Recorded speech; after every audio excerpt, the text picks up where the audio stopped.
Public proof big exclusive. ಅಧಿಕಾರಿಗಳ ಬೇಜವಾಬ್ದಾರಿಗೆ ತತ್ತರಿಸಿದ ಮಹಿಳೆಯರು. ಅನುಕೂಲ ಮಾಡ್ಬೇಕ್ರಿ. ಶೌಚಾಲಯ ವ್ಯವಸ್ಥೆ ಐತ್ರಿ ನಿಮ್ಗೆ? ಒಟ್ಟ ಇಲ್ರಿ, ಹರದಾರಿ ಹೋಗ್ಬೇಕ್ರಿ. ನಾವು ಹೋಗ್ಬೇಕ್ರಿ, ಲಂಬ ದಾಟಿ ಹೋದಕ್ಕೆ ಅವಾಗ ಅನುಕೂಲ. ಬ್ಯಾಡತಾರಿ ಬರ್ಬೇಕ್ರಿ.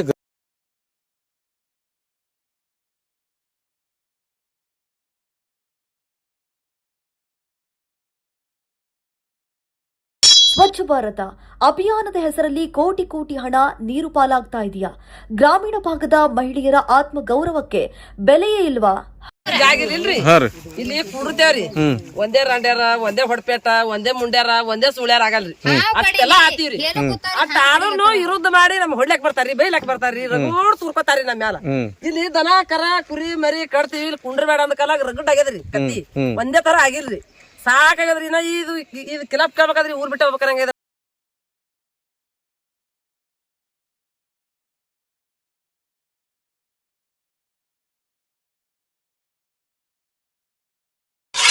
ಹೌದು, ಇಂಥದ್ದೇ ಒಂದು ಘೋರ ಮತ್ತು ರಕ್ತ ಕುದಿಯುವಂತಹ ಸತ್ಯ ಈಗ ಬೆಳಕಿಗೆ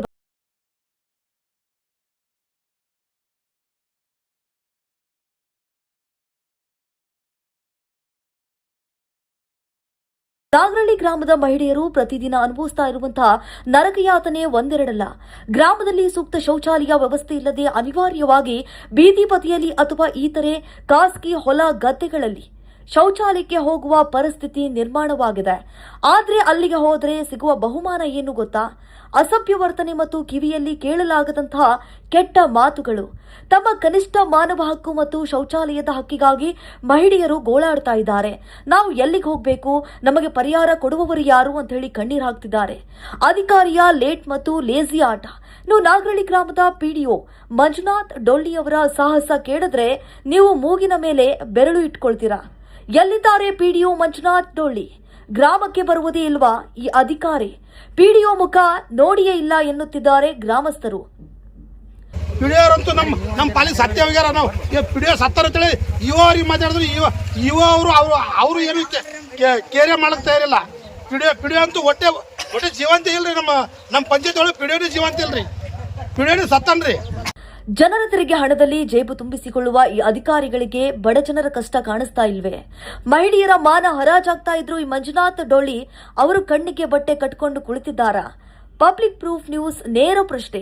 ತತ್ಕ್ಷಣವೇ ನಾಗರಳ್ಳಿ ಗ್ರಾಮದ ಮಹಿಳೆಯರ ಸಮಸ್ಯೆಗೆ ಪರಿಹಾರ ಸಿಗಬೇಕು. ಸಂಬಂಧಪಟ್ಟ ಮೇಲಧಿಕಾರಿಗಳು ತಕ್ಷಣವೇ ಎಚ್ಚೆತ್ತುಕೊಂಡು ಕರ್ತವ್ಯ ಲೋಪ ಎಸಗಿರುವಂತಹ ಪಿಡಿಒಗಳ ವಿರುದ್ಧ ಶಿಸ್ತು ಕ್ರಮವನ್ನು ಜರುಗಿಸಬೇಕು ಮತ್ತು ಗ್ರಾಮದಲ್ಲಿ ಶೌಚಾಲಯ ನಿರ್ಮಾಣವನ್ನ ಮಾಡಬೇಕು. ಇಲ್ಲವಾದರೆ ಪಬ್ಲಿಕ್ ಪ್ರೂಫ್ ಈ ವರದಿಯನ್ನ ಇಲ್ಲಿಗೆ ನಿಲ್ಲಿಸುವುದಿಲ್ಲ. ಅಧಿಕಾರಿಗಳ ನಿದ್ದೆಗೆಡಿಸುವುದು ಖಚಿತ. ನಿರಂತರ ಸುದ್ದಿಗಳಿಗಾಗಿ ನೋಡ್ತಾ ಇರಿ ಪಬ್ಲಿಕ್ ಪ್ರೂಫ್ ನ್ಯೂಸ್ ವಿಜಯಪುರ.